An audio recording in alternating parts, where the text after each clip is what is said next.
hitam. Oke. Krishna biasanya riwayat hidupnya dipilah dua, masa muda dan masa tua. Masa muda itu kalau bagi orang Hindu disebut Madhurya, sweetness. Era dia masih ABG, masih muda dan menarik banyak orang. Saya tidak tahu Madhurya ini ada hubungannya apa sama Madura. Jangan-jangan dari akar kata yang sama. Jadi Madhurya ini Krishna muda yang jadi idola perempuan-perempuan orang-orang di tempat dia tumbuh. Di satu desa namanya Vrindavan. Karena ayahnya ini di penjara, sama ayahnya dia diselamatkan ke temannya namanya Nanda, dan yang punya istri namanya Yasoda. Dan nanti Krishna diasuh oleh Yasoda. Mulai kecil sampai remaja dia orang yang sangat menarik. Dia punya kualitas kemanusiaan yang bikin orang suka untuk dekat-dekat dia. Itu keistimewaannya. Dan setelah dia sukses mengalahkan pamannya, dia punya kerajaan sendiri namanya Dwaraka. Disitulah dimulai episode dia dewasa ketika membantu Pandawa menaklukkan Kurawa.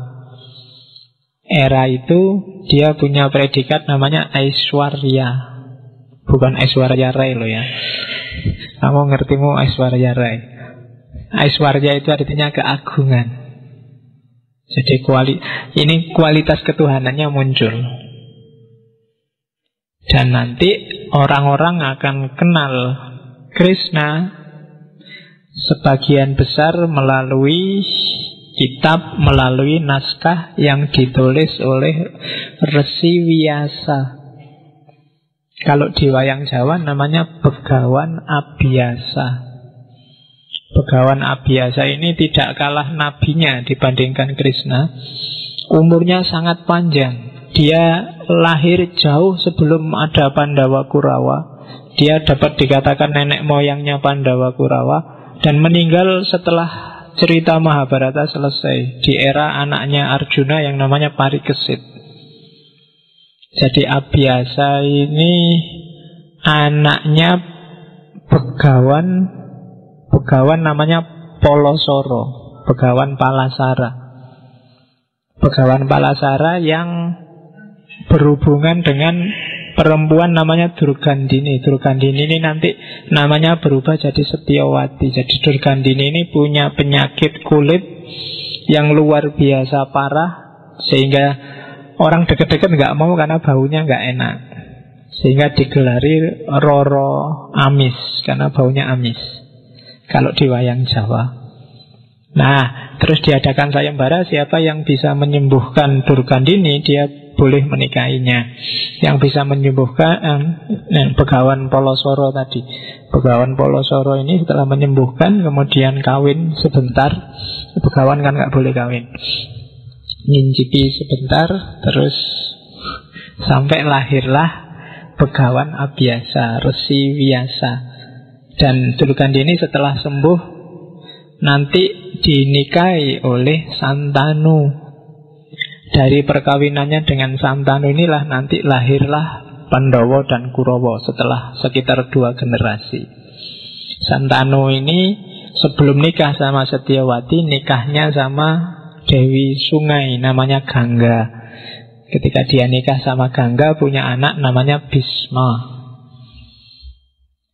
Oke, ini ceritanya wayang semua. Jadi silahkan kamu cek sendiri di kitab Mahabharata. Kitab Mahabharata itu ada 18 bab. Malam ini kita akan ngambil satu bab, yaitu bab 6. Bab 6 itulah nanti yang judulnya Bhisma Parwa, matinya Bhisma. Dalam bab inilah nanti ada ceramahnya Krishna pada Arjuna, yang nanti dikenal sebagai Bhagavad Gita, nyanyian ketuhanan. Bhagavad Gita ini sama, jumlah babnya ada 18. Di kitab Mahabharata yang 18 bab, dia jumlahnya juga 18. Yang nanti diadaptasi di Indonesia kuno, Jawa kuno, ada kitab Bharatayuddha yang ditulis oleh Empu Sedah, dilanjutkan oleh Empu Panuluh zaman Prabu Jayabaya. Sebelum itu juga ada Kakawin namanya Arjuna Wiwaha yang ditulis oleh Empu Kanwa zaman Prabu Erlangga Kahuripan. Bagi yang tertarik, silahkan dijelajahi sendiri. Malam ini kita tinggalkan bungkusnya, mukjizat-mukjizatnya, cerita-cerita dahsyatnya, kita masuk ke ajaran-ajarannya. Oke, bismillah. Semoga kita nemu sesuatu dari ajaran-ajarannya Krishna. Metodenya sama kayak minggu lalu, tak comoti sesuai moodku. Karena kalau langsung tak tulis 18 bab di sini, kamu akan puyeng. Ya.